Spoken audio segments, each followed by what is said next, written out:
ብዙዎች እንግዲህ ትዝ ይላችሁ ከሆነ ህልሜን እኖራለሁ ይላሉ። I have a dream ህልም አለኝ ይላሉ። ህልሜን ፈጽመዋለሁ ይላሉ እና ህልም ከሰው ልጆች ጋራ በእጅጉ የተቆራኘ ነው እና በዚህ ዓለም ካሉ ነገሮች ሁሉ በተለይ ከሰው ልጆች ጋር የተያዘው ነገር ህልም ነው።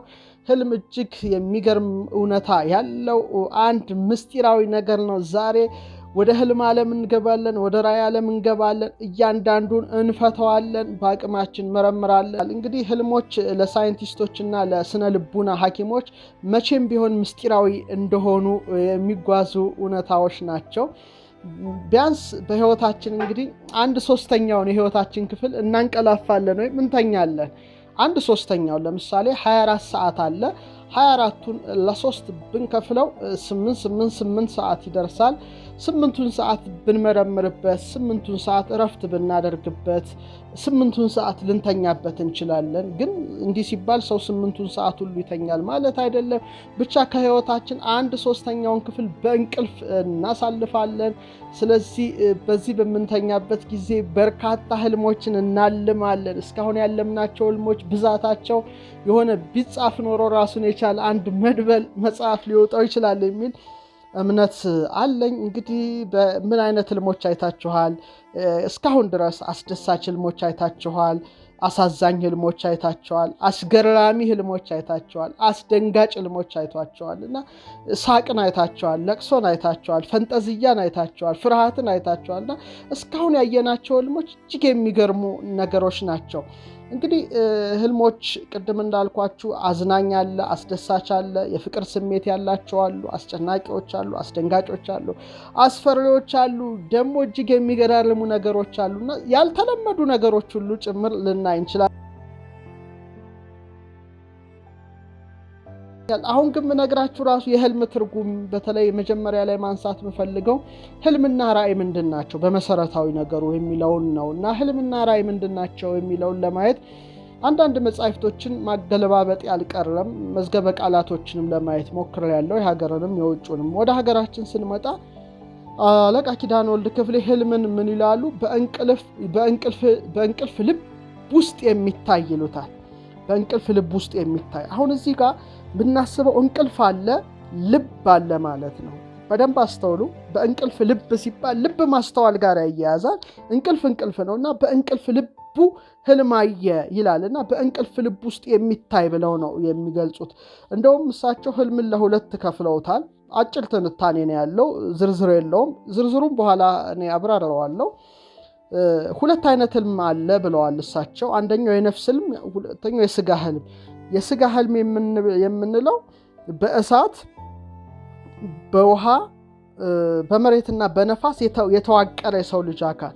ለምሳሌ እንደ እሳትነታችን መሞቃችን፣ እንደ ውሃነታችን እንባችን፣ ደማችን፣ ምራቃችን መውጣቱ ፈሳሽ ነገር ከሰውነታችን። እንደ መሬት ይሄ መሬት አካል ነው። አጥንቱ፣ ጅማቱ፣ ጠጉሩ፣ ጥፍሩ ወዘተርፈ። እንደ እሳትነታችን ገላችን መሞቁ መተኮሱ ነው። ይሄ 4ቱ ባህሪያተ ስጋ ይባላል። በኋላ አነሳላቸዋለሁ። የነፍስ ባህሪያት ደግሞ ለባዊነት፣ ልብ ማስተዋል፣ ነባቢነት፣ መናገርና ህያውነት፣ ህያው ሆኖ መኖርና ሰው ከነዚህ 7ቱ ባህሪያት የተሰናሰለ የተዋቀረ ነውና እሳቸው በስጋና በነፍስ ለይተውታል። መንፈስም ልናክልበት እንችላለን እና ሲያቀርቡ ምን ብለዋል? የነፍስ ህልም ፍሬ ያለው ነገር ነው ይላሉ።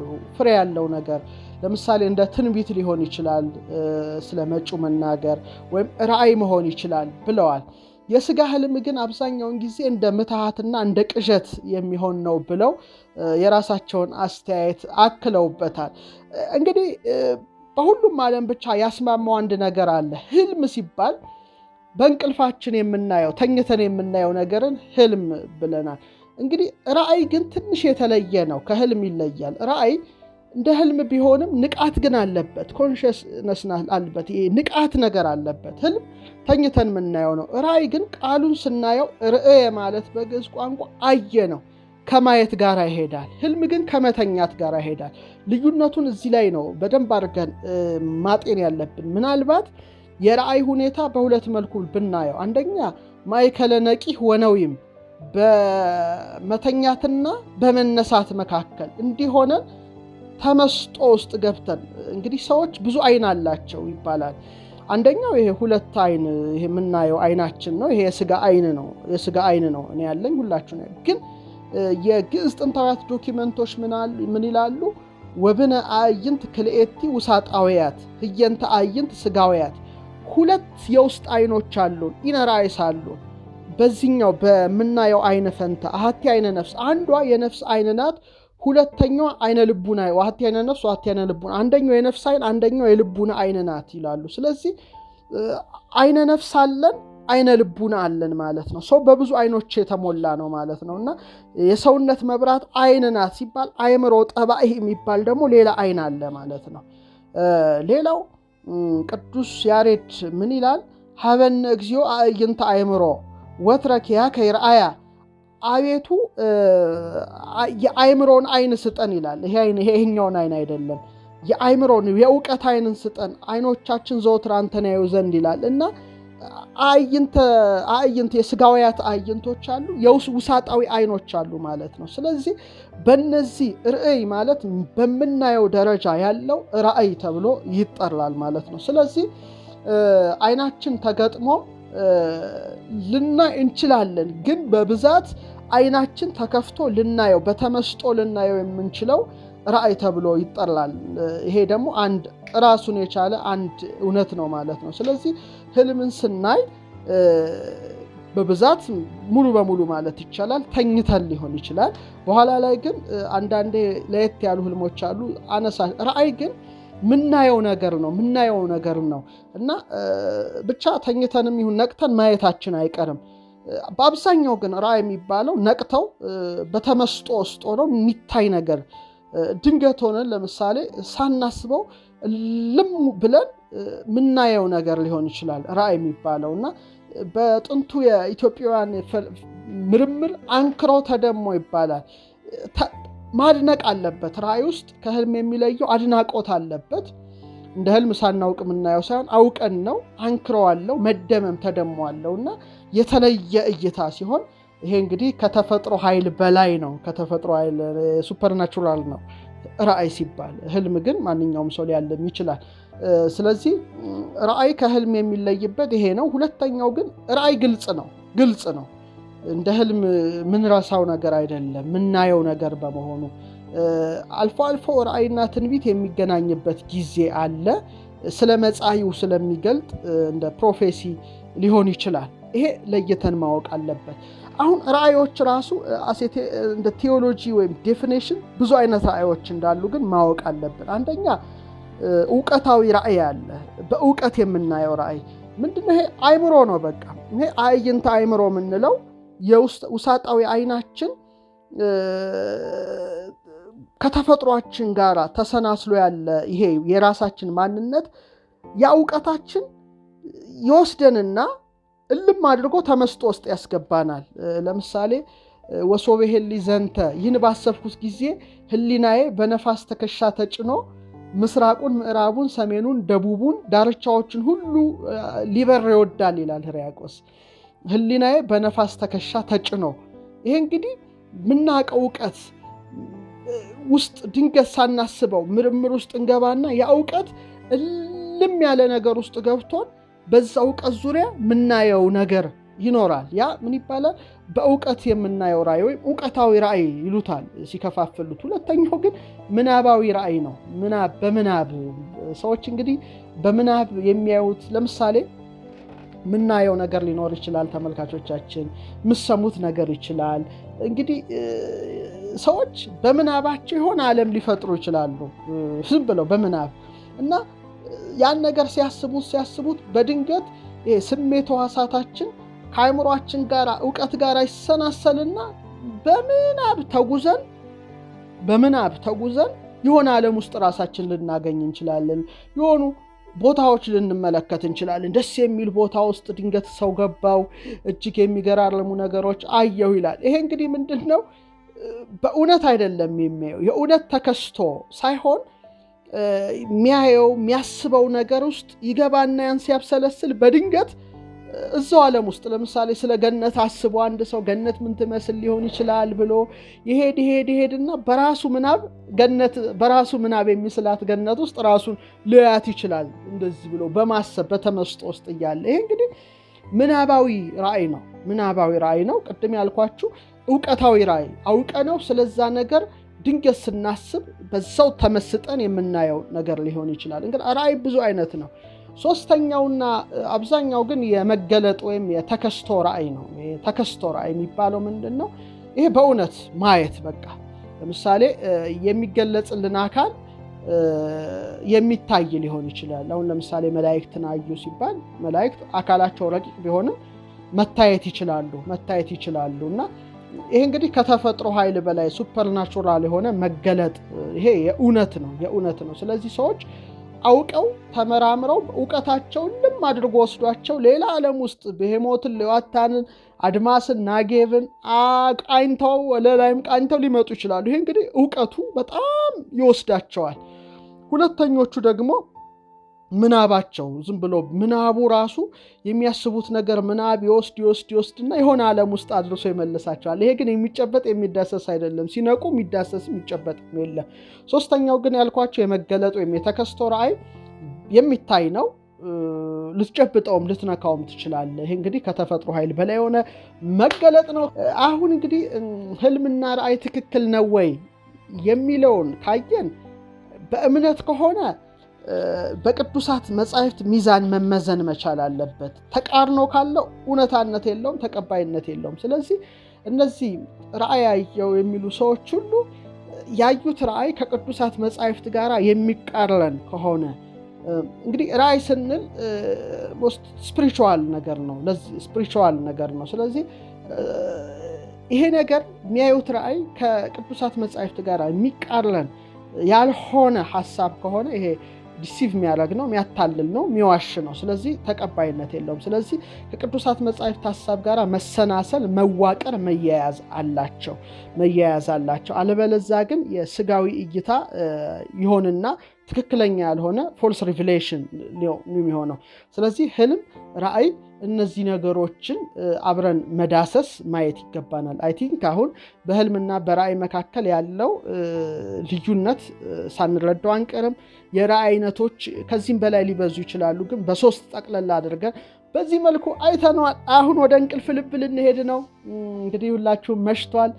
ይሄን መርሃ ግብር ካያችሁ በኋላ ትተኛላችሁ። የምታዩት ህልም እንደሆነ ባላቅም፣ ነገር ግን ስለ እንቅልፍ ደረጃዎች ነው ምነግራችሁ። እንግዲህ መቼ ሰዓት ነው ምን ሰዓት ነው እንቅልፍ ህልም የምናየው የሚለው ከፍተኛ ጥናት ተጠንቷል። በተለይ ሜዲካል ኒውስ ጥሩ ጥናት አቅርቦበታል። በዚህ ላይ በተለይ ሃና ኒኮላስ በጣም ምርጥ ጥናት አጥንታለች። በተለይ እሷን ነው አሁን ላቀርብ የምፈልገው። እጅግ ጥሩ አድርጋ ነው ያጠናችው። እንግዲህ 5 የእንቅልፍ ደረጃዎች አሉ። እንግዲህ ሁላችንም ራታችንን በልተን ብለን ረፍት አድርገን አልጋችን ላይ ልንተኛ ዝግጅት ላይ ነን። ያን ጊዜ እንግዲህ ሁላችንም ወደ ህልም ዓለም እንነጉዳለን። ግን ስንተኛ 5 የእንቅልፍ ደረጃዎች አሉ። 5 ደረጃዎች አሉ። እነዚህ ደረጃዎችን ነው የምናየው። አንደኛ ቀላል እንቅልፍ የሚባል ነው የመጀመሪያው።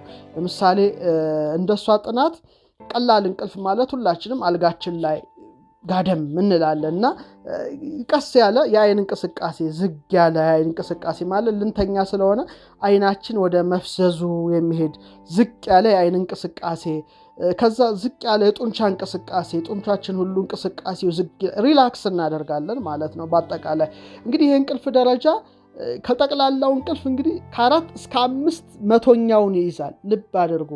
አልጋችን ላይ እንተኛለን። ይሄ እንግዲህ ከ4 እስከ 5 ደረጃ የሚሆነው ዝግ ያለ አይናችን ዝግ ይላል፣ ጡንቻዎቻችን ሁሉ ቀስ ይላሉ። እንግዲህ ዝግ ያለ ይሄ እንግዲህ ከ4 እስከ 5 መቶኛውን የሚይዝ የእንቅልፋችን ደረጃ ነው። እንግዲህ ሁላችንም አሁን ከዚህ መርሃ ግብር በኋላ ራሳችን እናውቀዋለን።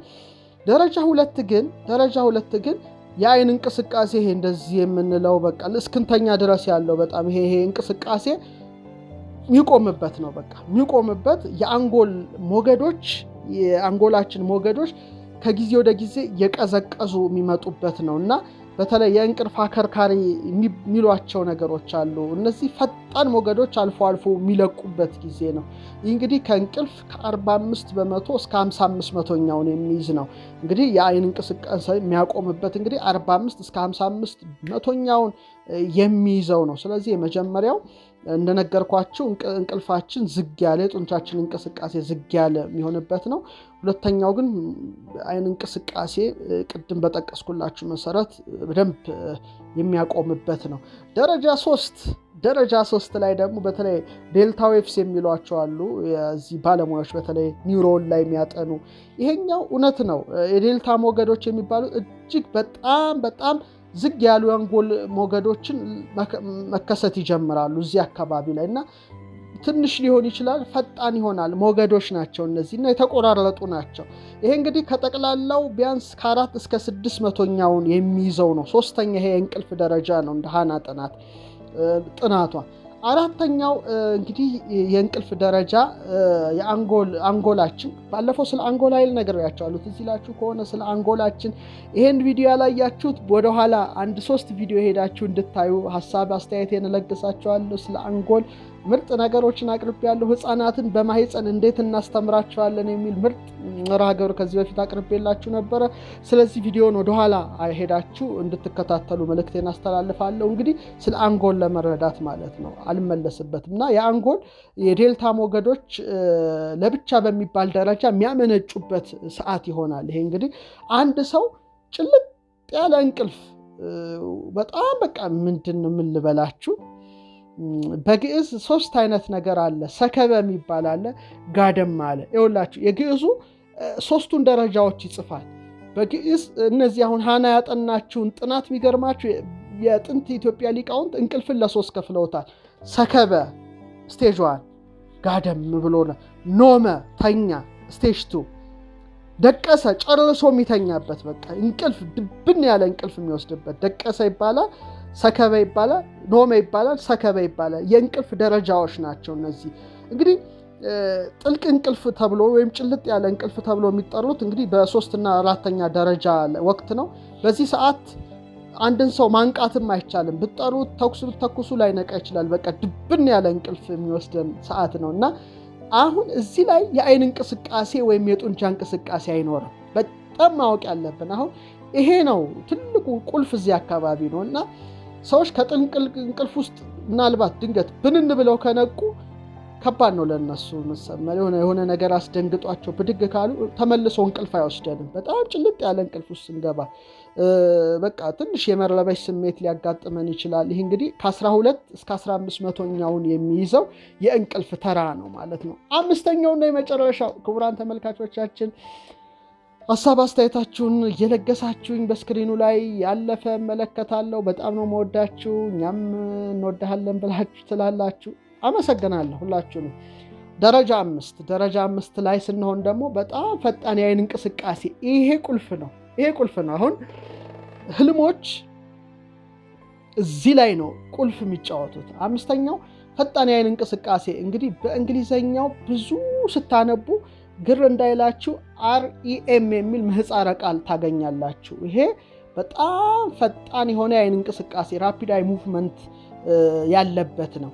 ይሄ እንግዲህ አተነፋፈስ ይበልጥ ይፈጥናል። እችን አናቃትም ስለምንተኛ ከመደበኛው የተለየና ጥልቀት የሌለው ይሆናል። አይኖች በፍጥነት በተለያዩ አቅጣጫዎች ይርገበገባሉ። የሚተኛ ሰው ብታዩት በጣም ከተኛ በኋላ እንዲህ ብሎ አይኖቹ ሲርገበገቡ ፈጣን እንቅስቃሴ ተኝቶ ታዩታላችሁ ማለት ነው። የአካል ክፍሎቹ ጡንቻዎቹም ወደ መዝለፍለፍ ደረጃ ይሄዳሉ እና የልብ ምቱ በጣም የሚጨምርበት ጊዜ ነው። ደም ግፊቱም ሞቅ እያለ ይጨምራል። አልፎ አልፎ ደግሞ አንዳንድ ስሜቶች መነሳሳት ሊያስከትል ይችላል። እንግዲህ REM አሁን ቅድም የነገርኳችሁ እንቅልፍ ወቅት ብዙ ያሉ ሰዎች ብዙውን ጊዜ ያልተለመዱ ታሪኮችን ይገልጻሉ ከእንቅልፋቸው በነቁ ጊዜ። እነዚህ እንግዲህ ህልሞች ናቸው። እንግዲህ ከጠቅላላው የእንቅልፍ ጊዜ ከ20 እስከ 25%ኛውን የሚይዝ ነው። አሁን እንግዲህ እነዚህ ምን ይላሉ? እንደ ኒውሮ ሳይንሱ ለህልም መንስኤ የሚችሉ ከፈጣን የአይን እንቅስቃሴ ወይም REM እንቅልፍ ጋራ የተያዙ ማብራሪያዎችን አብዛኛውን ጊዜ ይሰጣል። ስለዚህ ሰከበ አለ። ሰከበ በእኛው ቋንቋ ስናወራ በግዕዙ ጋደም ማለት አይንን የመጨፈን ጡንቻዎችን የማረጋጋት ሰከበ ጋደም አለ። ኖም የመተኛት ደቀሰ ጨርሶ የማንቀላፋት። ሳይንሱ ግን 5 ክፍልና የአይን እርግብግቦሽን ጭምር ይጨምራል። እና አሁን ይሄ እንደ ኒውሮ ሳይንሱ ጥናት እነዚህ ፈጣን የአይን እንቅስቃሴዎች እንደ REM ስሊፕ ላይ ከእንቅልፍ ጋር የተዛመዱ ማብራሪያዎች መሰጠት አለባቸው ይላል። እና ምንድናቸው እነዚህ ነገሮች? እንዴት ነው ከሰውነታችን ጋር የሚዋሃዱት? እንዴት ነው ህልም ዓለም ውስጥ ሊያስገቡን የሚችሉት? ካስገቡንስ ምን አይነት ህልም ሊያሳየን ይችላል? የሚል ሳይንሳዊ ዴፊኔሽኖች በተለያዩ ተመራማሪዎች ይሰጣሉ። ክቡራን ተመልካቾቻችን እንግዲህ 5 ደረጃዎችን አይተናል። በ5 ደረጃዎች ውስጥ የምናያቸውን የህልም አይነቶችን ባጭሩ ዳሰናል። ደረጃዎች ሳይሆን ህልም አይነቶች ሳይሆኑ ህልሞች ምን ላይ ሊመጡ እንደሚችሉ ፐርሰንቶቹን ጭምር አይተናል። ላይክ በማድረግ ኮመንት በማድረግ አስተያየታችሁን በመስጠት ማለት ነው። ኮመንት በማድረግ አስተያየታችሁን በመስጠት ነው። ጥያቄዎችን ልታቀርቡልኝ ትችላላችሁ። በጣም ነው ማመሰግነው።